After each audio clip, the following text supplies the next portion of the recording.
Melihat Gao Qilan yang genit, Gao Qiqiang sama sekali tidak pemarah. Apakah karena kedua gadis itu? Gao Qiqiang memandang Gao Qilan dan bertanya, "Kakak, kamu sudah tahu?" Gao Qilan tersenyum canggung. "Dalam keluarga Gao, apakah ada yang bisa disembunyikan dariku?" Gao Qiqiang tersenyum. "Kamu juga mengatakan bahwa karena kamu tidak bisa menyembunyikannya darimu, kamu tidak peduli jika saudara laki-laki kedua menangkap dua gadis dan ingin memanjakan mereka. Untungnya, saya tiba tepat waktu, kalau tidak kedua gadis itu akan dirusak oleh saudara laki-laki kedua. Kakak kedua adalah orang cabul, dia sangat tidak berharga.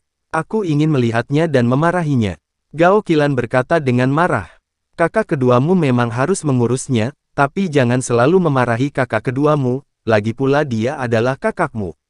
Setelah beberapa saat, aku akan mencarikan istri keduamu, dan mungkin dia akan merasa lebih baik," kata Gao Qiqiang. "Saudaraku, kapan kamu akan mencarikanku adik ipar?" Gao Qilan bertanya. "Aku akan melupakannya. Melihat kalian membuatku pusing. Aku tidak punya waktu untuk menemukan adik iparku. Jika kamu ingin keluar, pergilah ke Tetua Agung, kirimkan beberapa orang untuk melindungimu, dan pergi ke gudang untuk mendapatkan beberapa susunan penyelamat jiwa. Hati-hati dirimu, jangan membuat masalah, jika kamu terluka, aku akan merasa kasihan padamu." Gao Qiqiang menatap Gao Qilan tanpa daya dan berkata, "Terima kasih saudaraku, aku mencintaimu." Gao Qilan mencium pipi Gao Qiqiang, dan segera berlari keluar. Melihat punggung Gao Qilan, Gao Qiqiang tersenyum tak berdaya, siapapun yang membuatnya menyayangi adik perempuannya harus dimanipulasi. Gao Qilan mengambil susunan itu dan meminta Tetua Agung untuk mengirim dua orang untuk melindunginya, lalu dia keluar dari rumah Gao dan pergi mencari gua yang disebutkan oleh Huo Feng dan yang lainnya. Chen Ping dan yang lainnya sedang berjalan di lapangan es. Dari waktu ke waktu, Anda akan melihat mayat beberapa biksu. Ekstrim utara yang semula damai kini telah menjadi ladang pembunuhan, lagi pula, didorong oleh kepentingan, semua orang akan menjadi egois. Mari kita semua berhati-hati dan berusaha untuk tidak berkonflik dengan orang lain. Tujuan kita adalah menemukan harta karun, bukan merampok sumber daya orang lain. Chen Ping berbisik. Apa yang dikatakan Chen Ping adalah untuk Ji Yun dan yang lainnya, lagi pula, Wagang dan Liu Ruyan tidak akan merampok sumber daya orang lain. Tapi Ji Yun dan yang lainnya tidak yakin, sebagai putra dari Sekte Feitian, mereka memiliki sifat lemah dan kuat di tulang mereka. "Kakak Chen, jangan khawatir, karena aku mengikutimu, aku akan mendengarkanmu, kami hanya mencari harta karun." Ji Yun dengan cepat mengungkapkan kesetiaannya. Terutama melihat mayat biksu lain, Ji Yun saat ini juga tahu bahwa ada arus bawah yang melonjak di ujung utara ini. Setelah Chen Ping dan yang lainnya berbaris selama hampir sehari, Chen Ping tiba-tiba melambaikan tangannya dan membuat semua orang berhenti. Lalu dia menatap kantong salju kecil tidak jauh dari sana. "Licik bukan apa-apa, keluarlah." Chen Ping berteriak keras pada kantong salju kecil itu. Benar saja, di bawah teriakan Chen Ping, 5 orang keluar perlahan. Pemimpinnya adalah Gao Qiji, putra ketiga dari keluarga Gao. Melihat Gao Qiji, wajah Wagu menjadi sangat jelek. "Tanpa diduga, kita bertemu lagi, dan itu masih di wilayahku." Gao Qiji menatap Chen Ping dengan seringai di wajahnya. Chen Ping melirik Gao Qiji, dan kemudian pada orang di belakangnya, mereka hanya berada di peringkat kelima dari Fit Body Realm, jadi jangan takut sama sekali.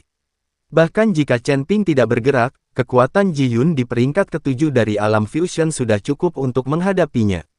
"Ya, aku tidak menyangka itu kebetulan, apakah kamu bersembunyi di sini, apakah kamu menungguku?" Chen Ping bertanya tanpa panik. "Namun, aku hanya menunggumu. Aku selalu ingat permusuhan di ring Kabupaten Jialing."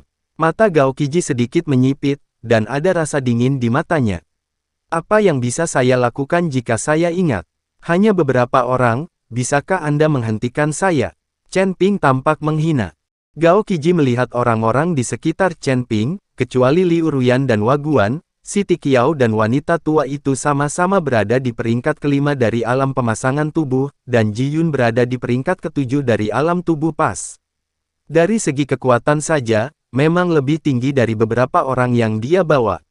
Gao Qiji melirik Ji Yun dan yang lainnya sebelum berkata, "Saudaraku, kami adalah anggota keluarga Gao, keluarga Gao di ujung utara, saya pikir Anda pernah mendengarnya, tetapi siapa Anda? Gao Qiji tahu bahwa Ji Yun dan Siti Qiao sepertinya tidak bersama Chen Ping. Saya pikir itu bisa dilihat dari posisi berdiri, begitu Gao Qiji memimpin orang keluar, Liu Ruyan dan Wang Gang berdiri tepat di sekitar Chen Ping, seolah-olah mereka melindungi Chen Ping. Dan Siti Qiao dan wanita tua itu ada di sekitar Ji Yun, melindungi keselamatan Ji Yun. Dari sini, Gao Qiji menyimpulkan bahwa Chen Ping dan Ji Yun tidak bersama, mungkin mereka menemukan tim sementara bersama.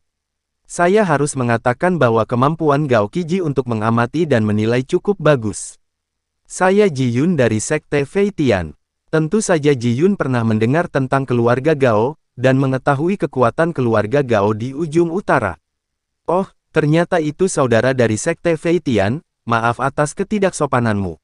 Aku sedang berlibur pribadi dengan pria ini, dan kuharap Brother Ji Yun tidak ikut campur.